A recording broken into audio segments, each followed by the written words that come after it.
Opa, daí? Hoje e sempre Guarani, mais uma vez o torcedor do Guarani é pego de surpresa. João Marcelo, vendido ao Atlético Mineiro.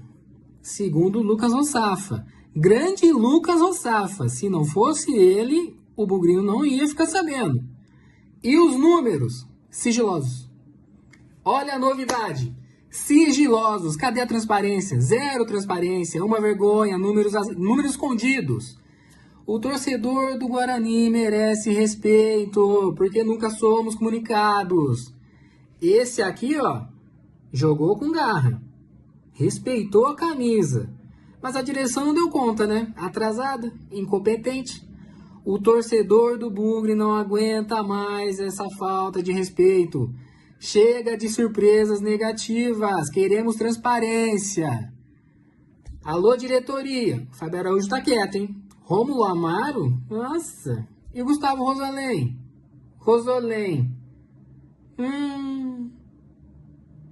Comente aqui. O que você acha dessa negociação? Compartilhe e marque a diretoria do Guarani. E de resto, hoje e sempre Guarani.